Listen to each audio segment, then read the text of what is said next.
Please welcome Todd Howard and Elon Musk.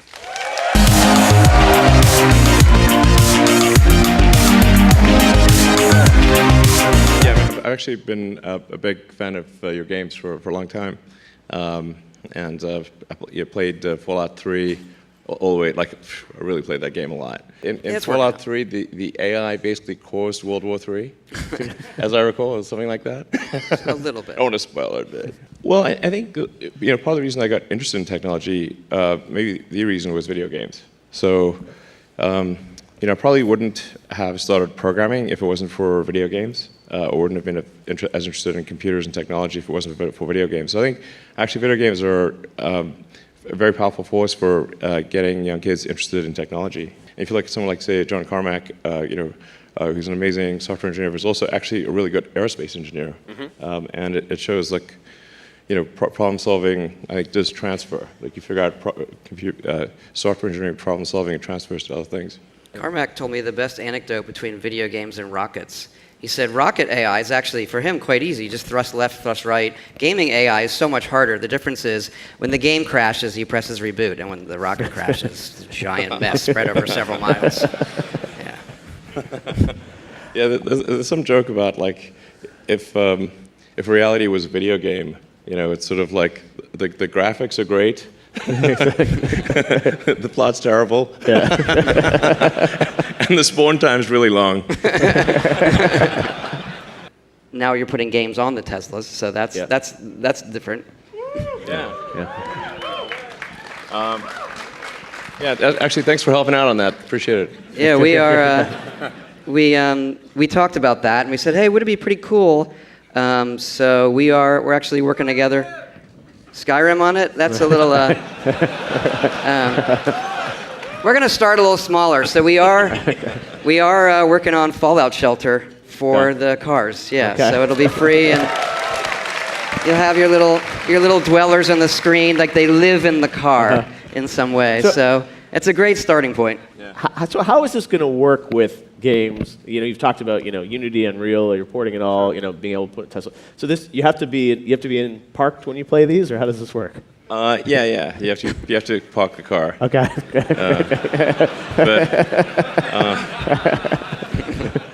The fun police make us park the car. Okay. So yes, yeah.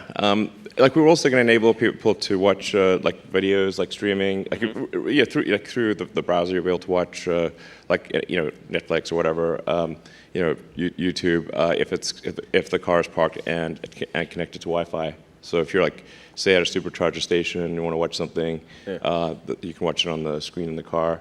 But the general principle is, like, how do we, what can we do to make the car the most fun possible? And like, what do other cars just don't have, And so it seems like, well, if there's like you're just parked somewhere waiting for somebody to finish an appointment, or if you're on a road trip, it'd be pretty cool if you just, like, go to the car screen and play some fun game. And we're just exploring, like, how do we make it as fun as possible? You can already play all of the old Atari games, or almost all the old Atari games on the car. And we hooked it up so you can connect to Xbox or PS4 controller and like actually have some a pretty good control feedback. And then we have, like, genius moves like the fart app. It's my finest work. Okay. And it's like there's you can actually make, by the way, you can make the fart sound like it's coming from any seat. That actually is the funniest Easter egg, that one. Yeah, you can position it. And then actually the names of the farts. There's the Falcon Heavy is one of them. Yeah. All right, let's take a look at games on Tesla. Welcome in, he's Cowboy Man.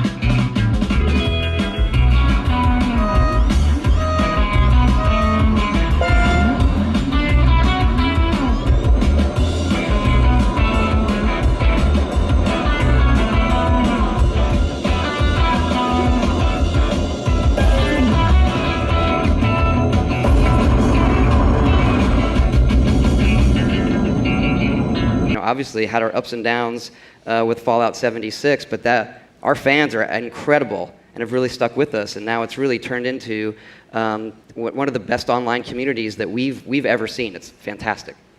For sure, uncharted territory will result in failures necessarily. Otherwise, you're not trying hard enough. What can you tell us about Starfield? I do not have a clip. No, sorry.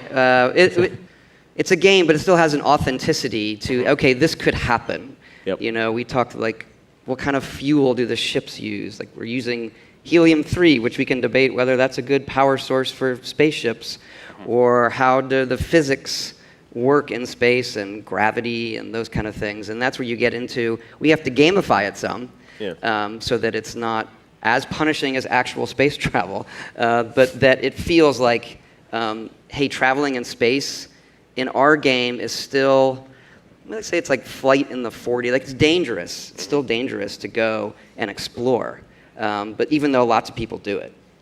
Yeah, space is far. That's the thing. It's like, you have to definitely cut that short. It's like 40 light years, man.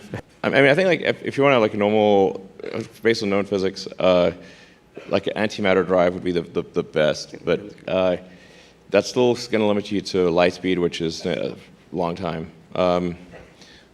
Yeah, I have to have some kind of warp drive, otherwise you're going to be stuck in one star system.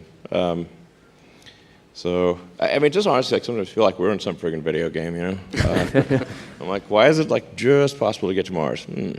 Because technically you cannot go faster than the speed of light, but space can travel faster than the speed of light. That's what's meant by warp drive. But the amount of energy you need to warp space is unbelievably gigantic. So, you'd have to be converting matter to energy at a rate that is cannot conceive, really.